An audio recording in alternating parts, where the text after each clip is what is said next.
Cigars can do a lot of things for you. They can be powerful and strong and really pack a punch. But I like one that's smooth, that hits you in the mouth. Just like this one right here, the El Santimo Chivo. Just like my guest right here. My man, TQ. What up, brother? We don't talk about it, man. Yes, R&B, hip hop, all together, but it will hit you in the mouth. Let's start the humidor.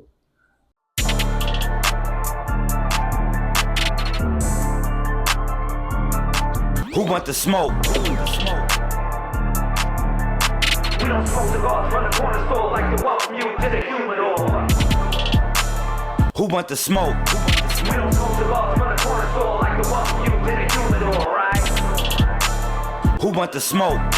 We don't smoke cigars from the corner store like to welcome you to the humidor. I can do this easy with a blindfold. My cigar look like a pine cone. Sitting back on my iPhone, smoking out in my time zone. Got the Patron and I'm ready to smoke. Patakas in action, I'm doing the most. Look forward to minute, I feel like the GOAT. Door for one day, I'm back in the boat. Watching the humidor, that is the show. Walking my later, I'm ready to blow. Grabbing my coat and I'm ready to go. Look at my diamond crown, I got the glow. I'm giving them wisdom, I'm giving them knowledge. Give me a minute, I'll open my wallet. Cut the cigar and I'll smoke like a child. You watching the humidor inside your symbolics.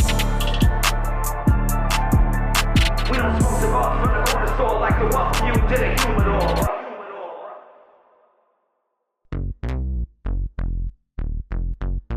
When it comes to Las Vegas, you can gamble on just about anything. But the big thing here is sports gambling.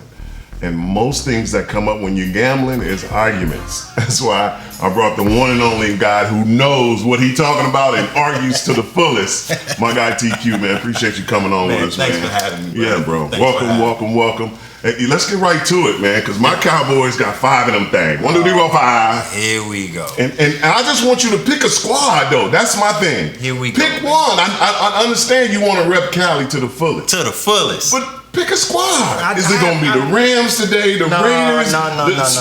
49ers? Just give me right now, live on, come on, the humidor. Give us a team that you're going to stick with because you jumped ship. Listen, this argument right here, he knows it. He knows it. Everybody know what's up with me. I done heard this 1,000 times, man. I'm a Raider fan. I'm a 49er fan. That's what I'm gonna be forever. I get beef from my own fan bases. So you dropping the Rams? They out the picture. I was never rolling with them. You never was rolling with them. Never ever. You really pushed the Raiders. What is it about the Raiders that really got you? Did it start at a young age? Yeah, man. This all came from USC. Came from growing up in LA. To be honest, our church used to give us free USC tickets. Okay. When I was a little kid. My dad used to take me to all the USC games. And I mean, I was so young that I was on his shoulders. So it was Ronnie Lott and Marcus Allen. Yeah, I was about to say. Just the first thing I knew about football. So wherever they was going, I was going. Yeah. But Alabama though. No. No Crimson Tide, no Roll Tide, none of that. No. I mean, look, I'm originally from there. I was born down there. My family's from down there. So you got to pick a side. Yeah.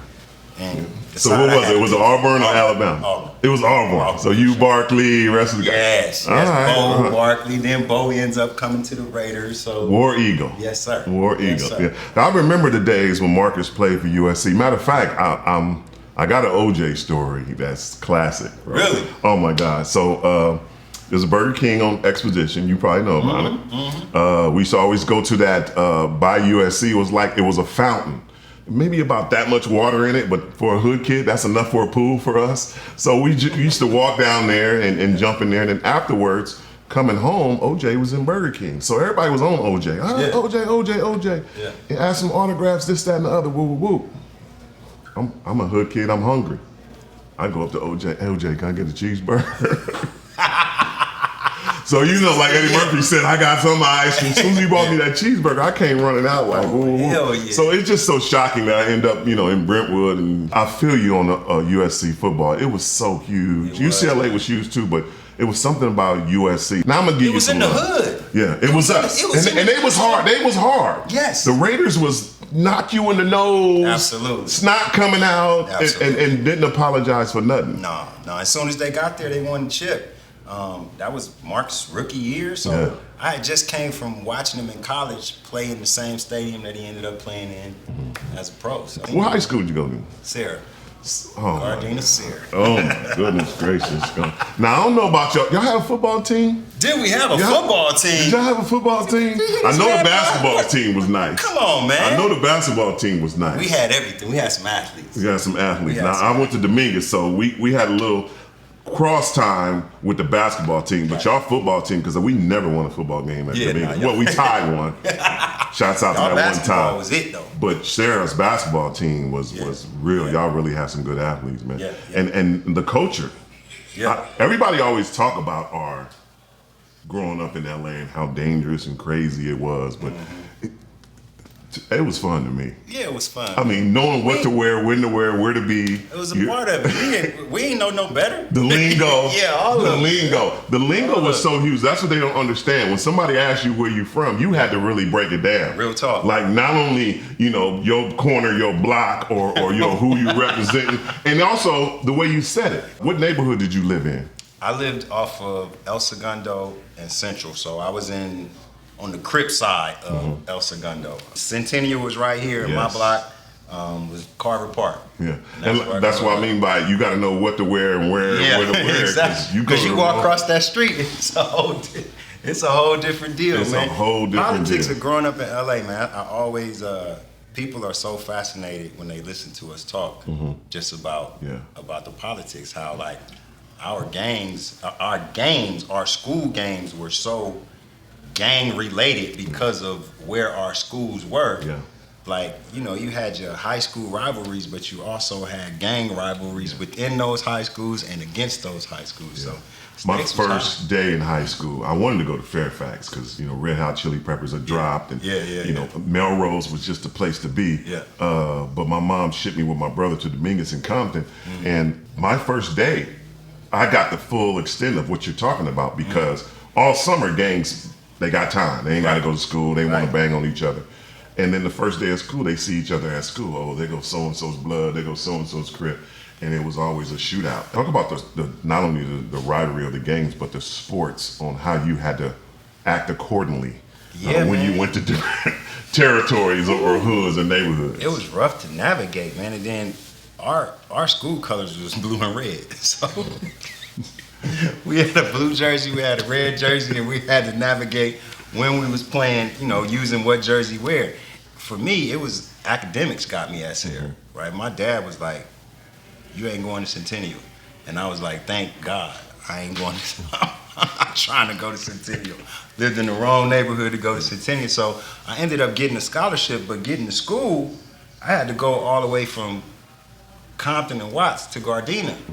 You got to go through 3 or 4 different hoods just to get there. So just the politicking of where to sit at on the bus.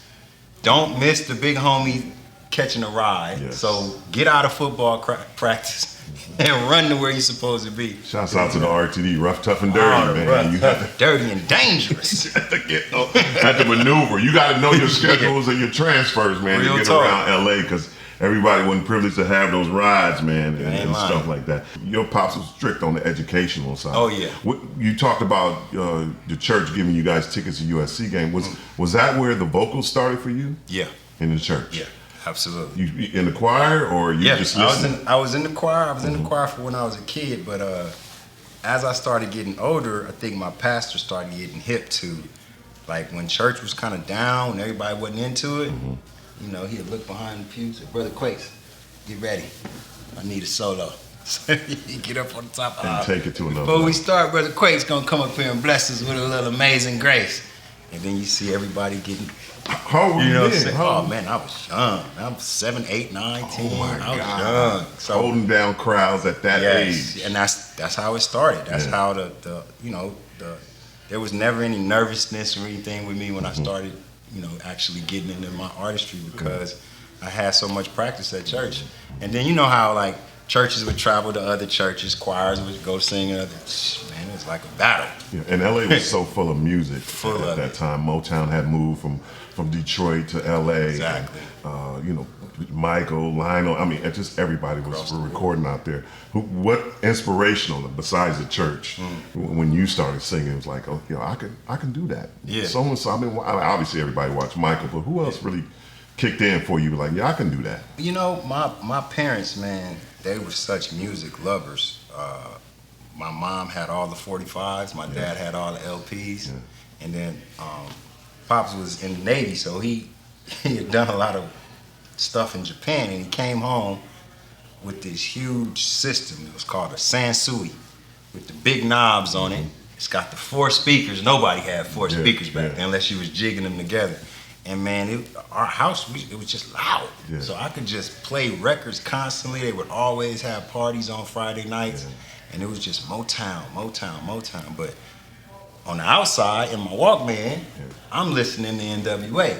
I'm from Compton. I could see them at the swap meet. Yeah. And then I see them on MTV. But moms wasn't having that in the house. Yeah. So it basically was a bridge between old school Motown artists and gangster rap from the neighborhood, and that's kind of what meshed into what I did as a musician. You brought up an institution that I could not wait when I made it successfully to go in there and ball out, and that was the Compton Swap. Because when we was broke, we go get 1 or 2 things, man. You know what I'm saying? 1 or 2 things, but just really, okay, you gonna hit the shoe and the shirts and the jewelry, coming out with fits. Come out with fits, man. Compton Swap Meet is a statement, man. I don't even know if it's still there anymore, but it's just a part of what we have been growing up. Yes. That roller skating, that's where hip hop really started for the West Coast. Yes, absolutely. Skate depots, Road on Wheels, Skate Depot, all of that stuff. It just really popped. When you blend the both of the two, obviously, because at that time it really wasn't that popular. I mean, until Nate Dogg came around, we had Mary J. Blige on the East was really doing the hip hop and the R&B together. Yeah. When you started mixing the two together, it was just the love and then also the spirit of your parents bringing it to you, right? Yeah, pretty much. Yeah. And I just when I started trying to just take it professionally, just was getting so much hate, man. The establishment just wasn't trying to do it. It was like, the early labels that I was signing to, they just couldn't get the idea. Yeah. It's like for the longest, I just wanted to kind of tell my story my way. Yeah. Like just because I'm not a rapper doesn't mean that I'm not experiencing some of these same things. Yeah. And a lot of times, the delivery of, like I call it street reporting. It's just the news. These are just journalists. Yeah. And a lot of times, it doesn't cross over because people don't necessarily understand what you're saying. They don't catch it. The masses didn't catch it at the time. I put some melody to it. You listen to the melody is sweet to your ears.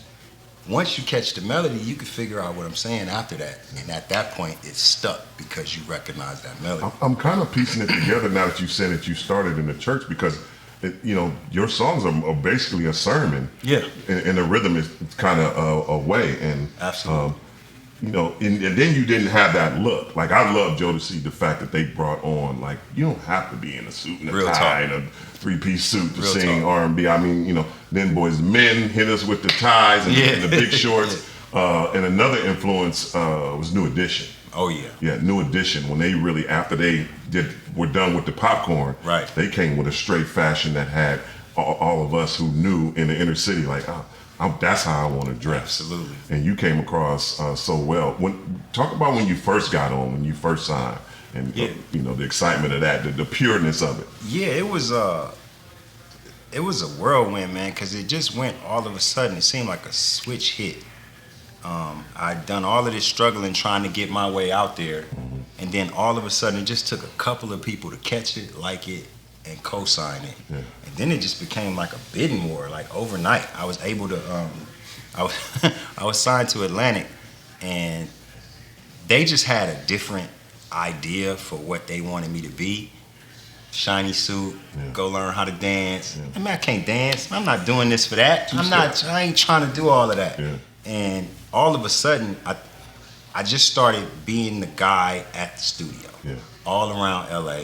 All of the rappers looking for hooks. Oh, we got the little dude from Compton. Call that little guy to come up here. So I started working with Mike Mosley. Shout out to Mike because he was really the catalyst with getting the word out there. He was like, man, the mainstream music business doesn't understand what you're trying to do.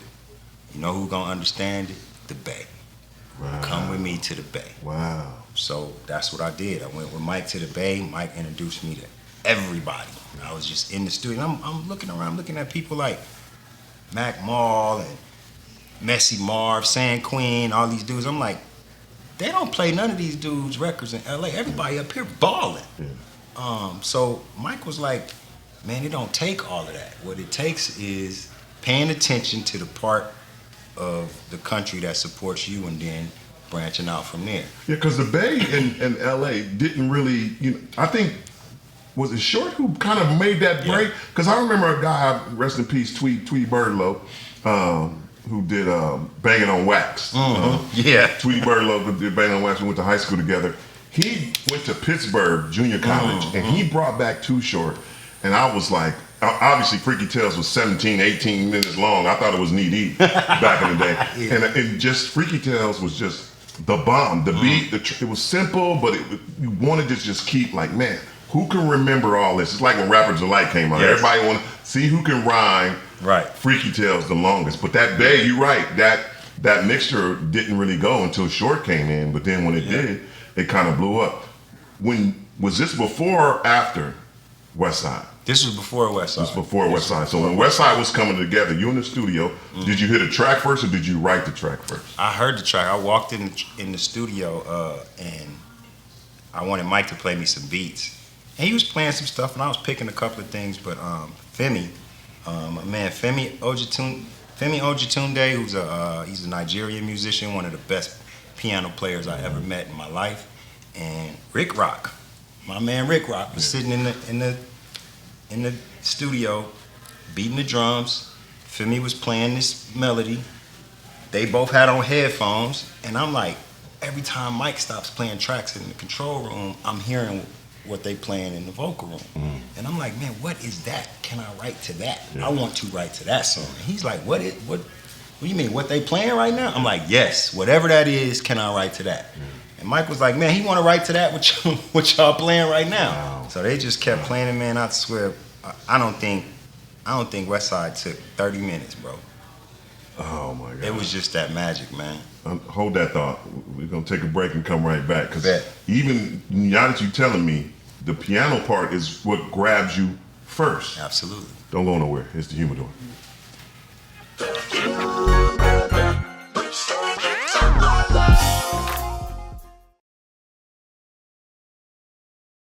When it comes to protecting your auto, home, and business, you need a game plan that wins. That's right. At Ayala Insurance, Steve and his team not only play defense, but they put a full court press to get you the best coverage at the best price. We work hard to get the coverage you need without breaking the bank. Ayala Insurance, it's a slam dunk. Call us today and we'll get you covered. Ayala Insurance. Protection you can count on, prices you can afford.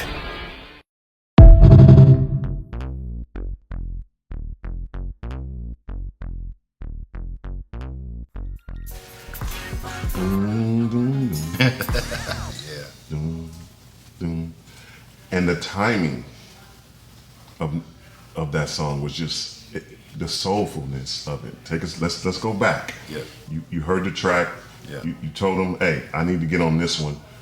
When pen came to paper, what was going through your mind? Because there was a lot of stuff going on. Now, I'm gonna say what it was after you finish what you're saying, but your mind thought of writing that. Yeah. I knew I wanted to do something for home. Yeah. Like you said, it was a rough time, man. It was LA was mourning. Yeah. We had lost the king. Yeah. You know what I'm saying? And lost him violently. And you know, Tupac to me was like, if I look at the pillars of what it is that I do and what makes me love music today, it's Marvin Gaye, Prince, and Tupac. Yeah. Those are that's the trifecta for me. And the fact that at the time we had just lost him, I just wanted to do something for the coast, man. I really did. And coming from learning all of that about how the Bay worked, right? I just felt like I could kind of bridge the gap and just do my California thing. Yeah. So I just wanted to do a song for California. What I found out later on, Shit, man, everybody got a Westside. Yeah.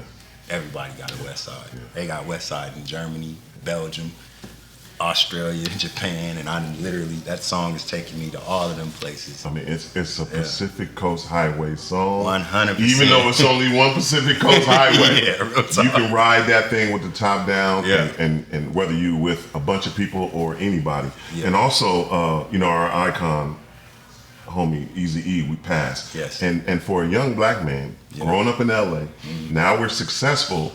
Those two individuals is what we feared the most.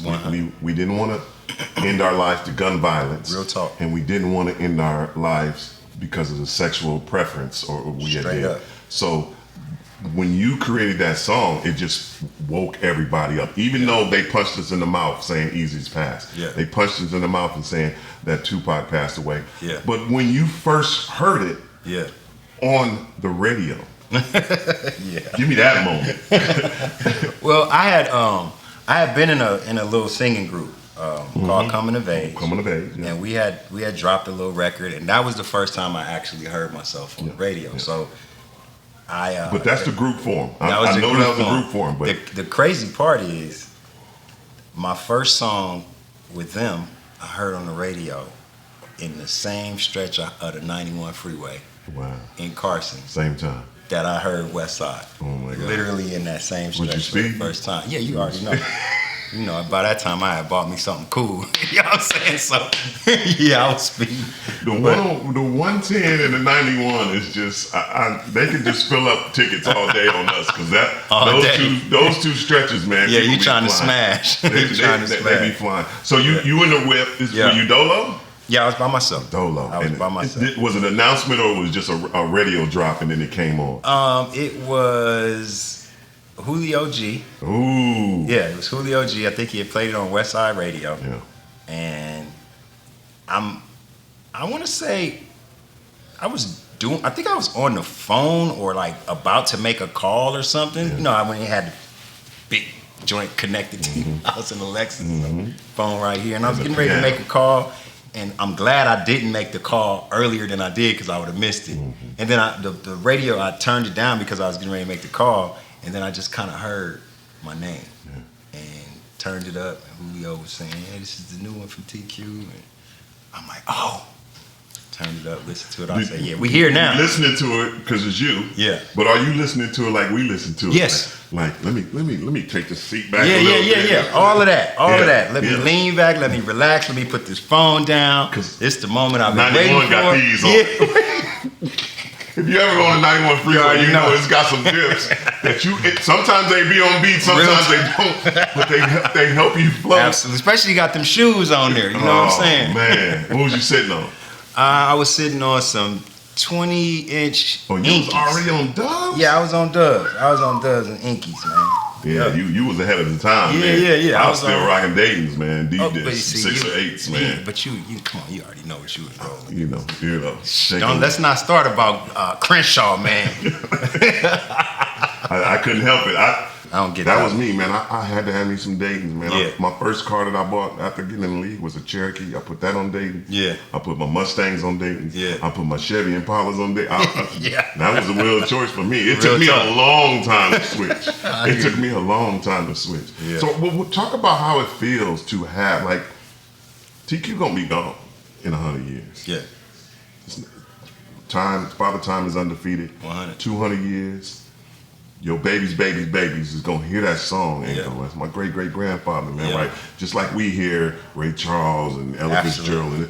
Fitzgerald, and it's gonna be around forever. Yeah. It is a super duper classic. Yeah. How's that make you feel? Validated, man. Validated. That's a great word. Validated. It's Yeah. like when I was in that group, we had the opportunity to just work and be around so many of the old icons. Yeah. Right? They had us, the vibe for our group was to be like a new version of the Temptations. Mm-hmm. So in order to do that, they wanted to put us around people from that era. So a lot of the producers, the Holland Dozier Hollins and Dennis Lambert, Gamble and Huff, Smokey, we was around all of these people working with them, and they were interested because we were interested So we learn so much about what timeless music does for people, right? And when you can, you know, as a songwriter, as an artist, man, you write constantly, right? You making songs all the time. It's just second nature.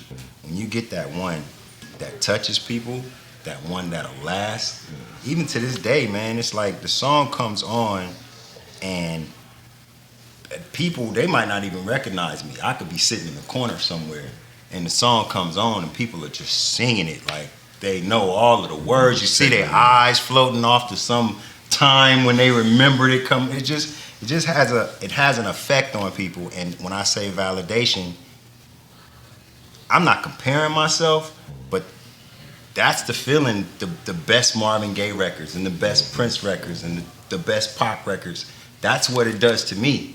So when I see my record doing that to people, it just makes me feel like, all right, you did something. Yeah, that's what's up. When did you get started in smoking cigars, man? 'Cause you got that Chibo over there. Yeah, it was for my birthday.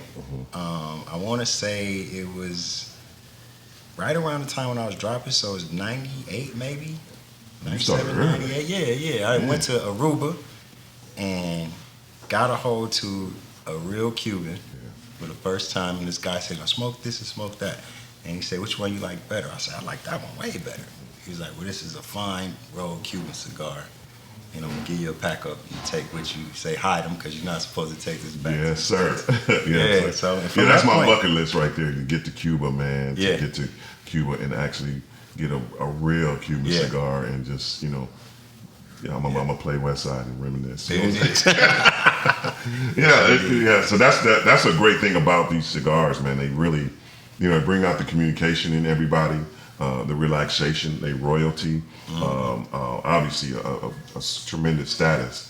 I told the story before that I got started. You know, my uncle always dressed to the nines, and he kept a stick. His wife wouldn't let him smoke in the house, but he'll put it down and come in the house, do what he got to do, come back out. Yeah.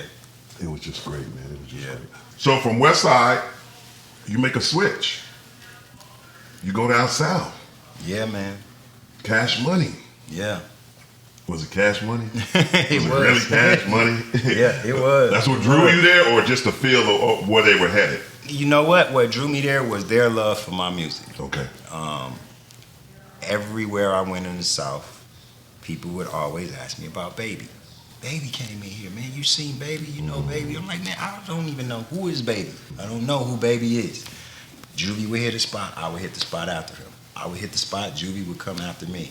It just, we kept like kind of crossing paths. And once again, man, Julio G, he called my manager. He said, look, I got these guys. They up here. They looking for TQ. They at the radio station right now. They want to talk to him. And Across from Fatburger. yes, exactly.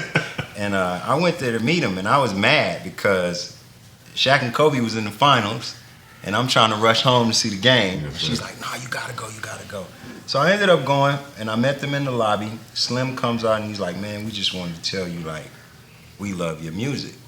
And I told them, like, man, all of the stores down south, all of the stations down south, all of the Greg Streets, and all of these dudes down south all would tell me about y'all, that y'all really mess with my music. So he was just like, man, let's figure out how to work. Let's exchange numbers. I know you write hooks. I got rappers that we need some of them hooks. So we just started a cool working relationship. And at the time, Sony, who I was signed to, they was just going through a lot of changes. And it started back to this new team was coming in, and they started trying to change me again.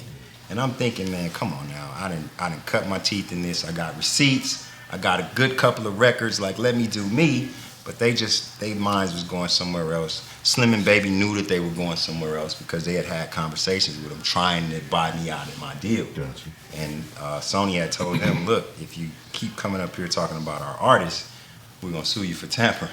So Slim was finally like, after flying me out to do shows with him and doing studio work with him, he's like, man, I can't get you out of the deal. If you can get yourself out, then we got a spot for you. Yeah. And like, I'm probably past the statute of limitations, but we ain't gonna talk about how I got myself out. You know what I'm saying? I'm just saying I got myself out. That's true. You got to come to the Humidor. There we go. We're going to talk about what you talked about, Shaq and Kobe in the finals. You got the gear on Yes, right sir. now. And obviously, I've lived through it.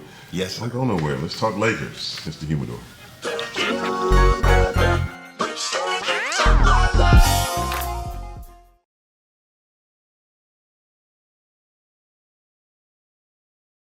For the last 25 years, Ayala Insurance has helped families and businesses find the right insurance at the best price. Our agents work for you, not the insurance companies, ensuring you get the best rate. We offer auto, home, life, renters, and commercial insurance. We can even cover your car in Mexico with 6 Valley locations, including 2 with motor vehicle services. We're your one-stop shop for insurance and DMV needs. So if you're looking for a local insurance company with the personal touch, call Ayala Insurance today.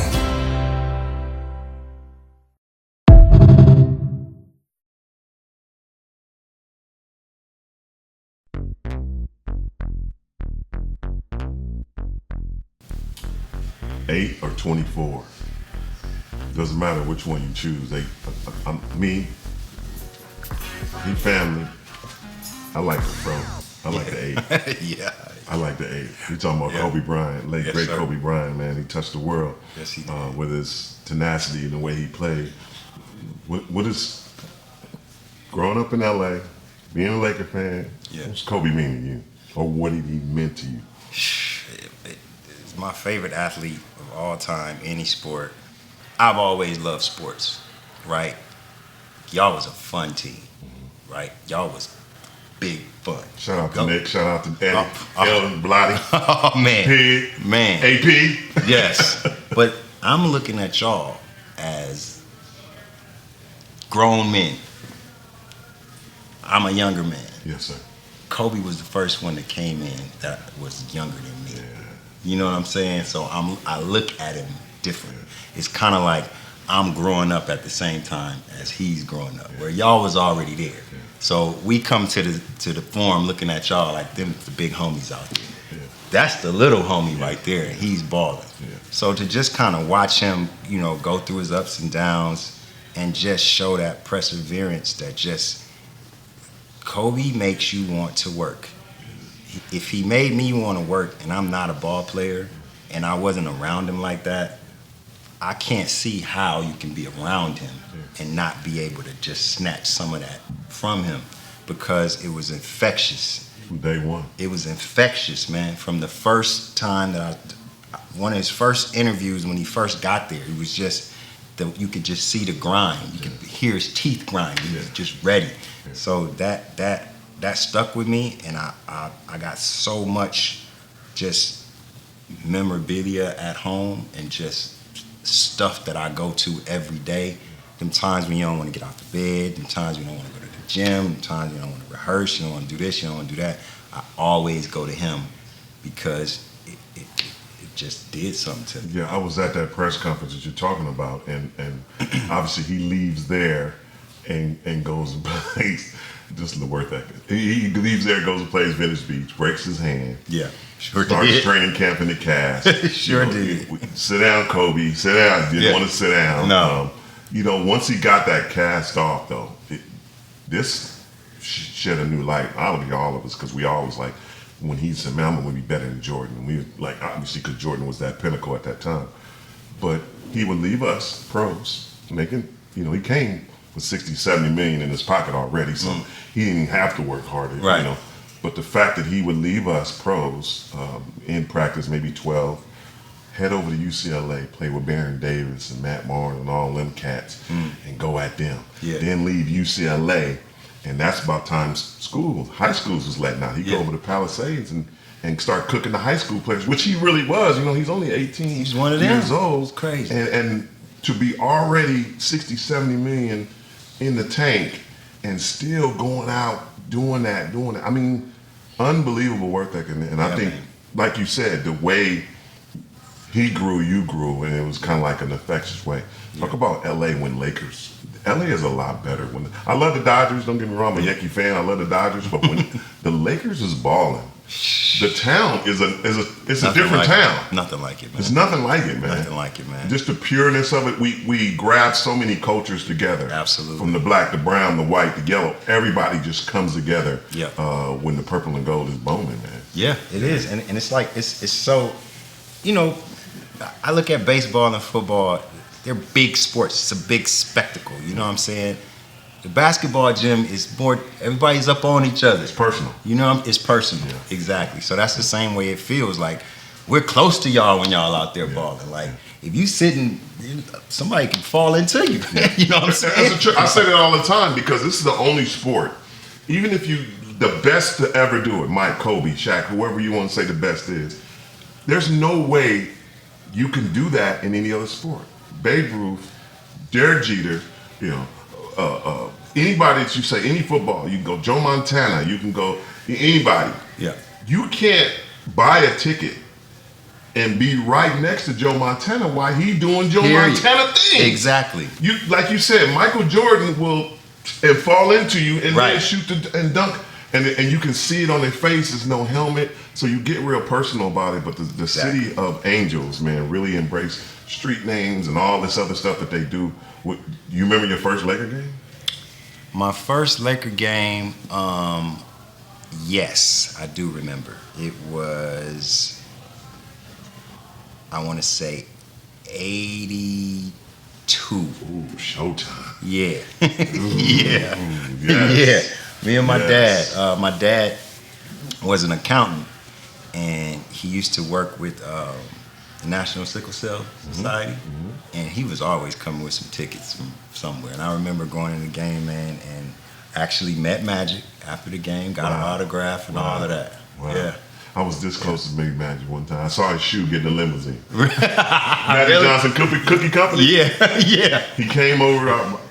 Really? It's Magic shoe, and he got in and took off. Oh, damn. Man, I was supposed to beat Yeah. Magic, man. But it was Yeah. good, you know, obviously playing with him and this, that, and the other. Yeah.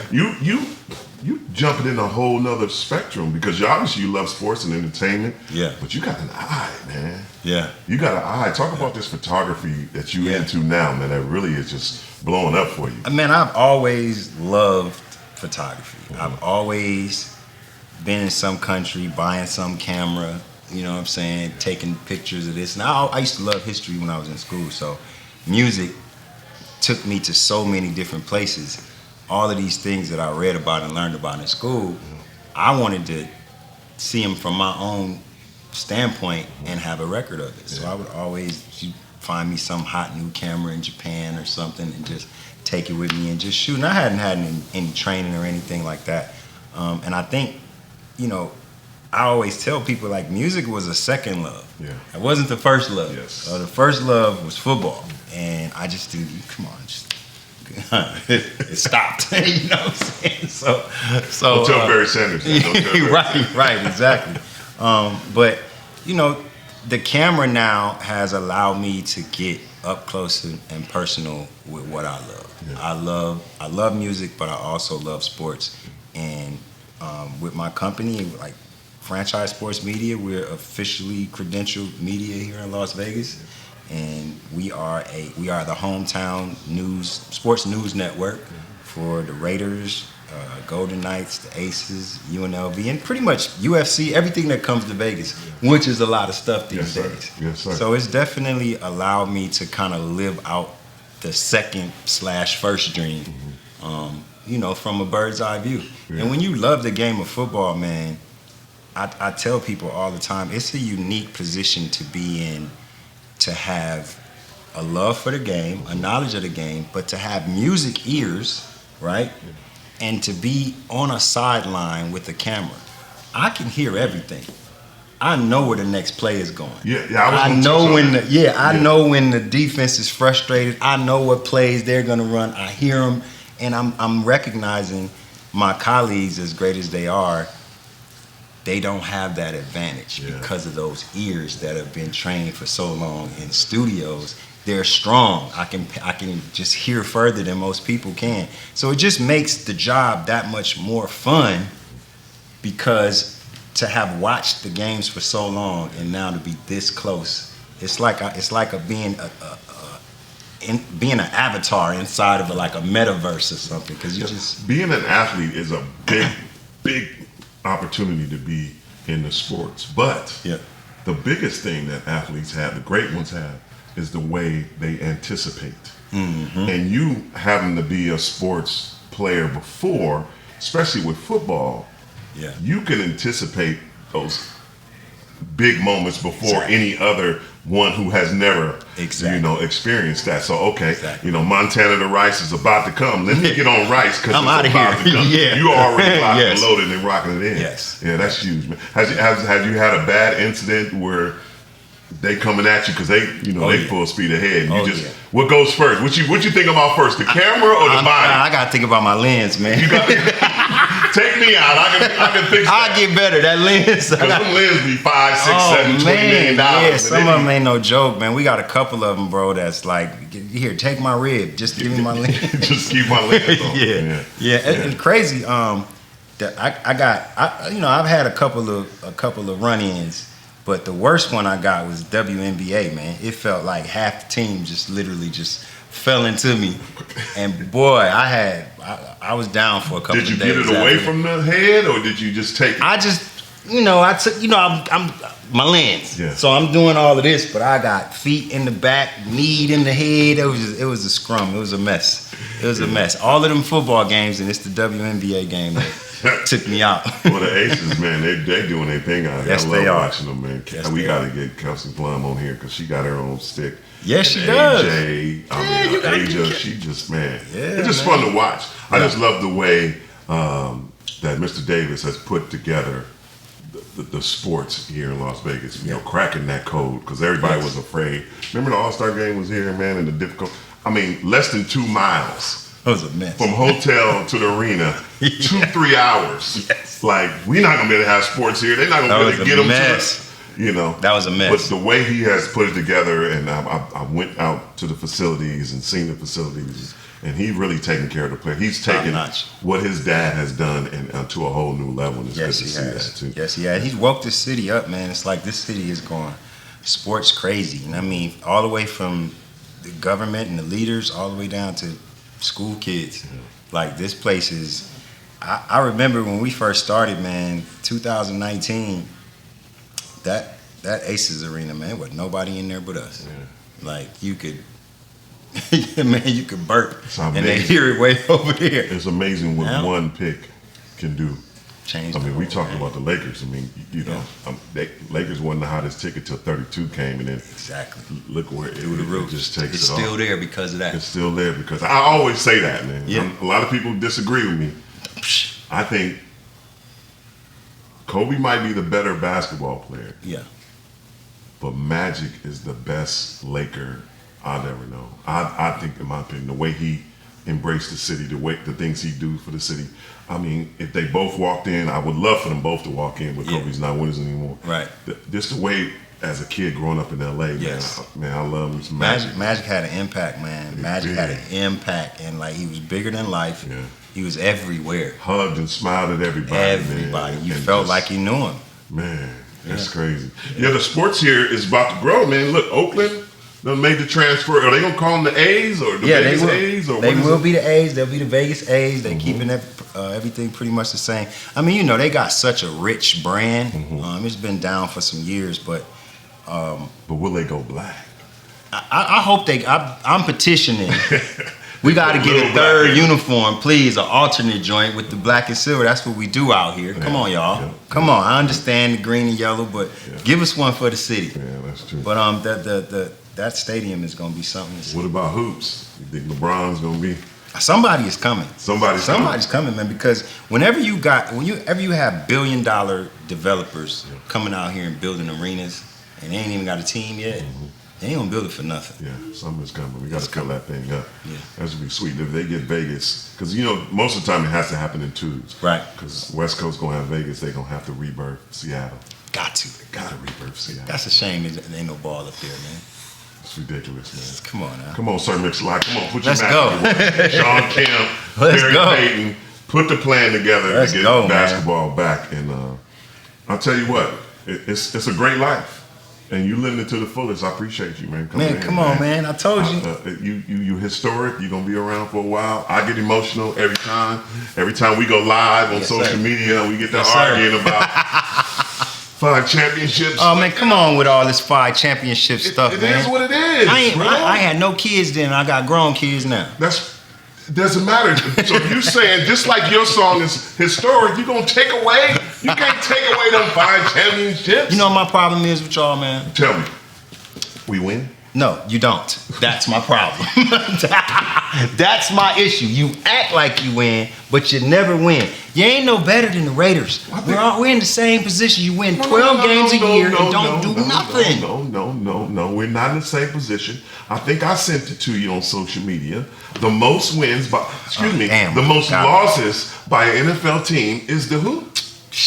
Is the who? I walked off a cliff with that one, didn't I? Is the who? And y'all not even the oldest team in the league. So how do y'all eclipse the Green Bay Packers and the Texas Cowboys? How do y'all eclipse teams that were I don't understand that. Said we was having a good conversation. Now you taking stuff somewhere else right now, bro. I might have to get some a little more than water. I appreciate your love, man. Thanks for coming through. Let's keep the arguments going. Go Cowboys, go Cowboys. That's the Humidor for this edition. Thank you, TQ, for coming through. Make sure you log on to all his social media, man, and see all of his pictures as well. Yep. Thank you again, man. I appreciate the time. Make sure you follow him at, what is it again? TQ the Trojan. TQ the Trojan, USC. Yes, sir. Is that this? Fight on. That's it. You got it. Yeah, you finally doing something, got right? one class at USC. But see how you doing? Handle your business, never let your business handle you. That's the Humidor.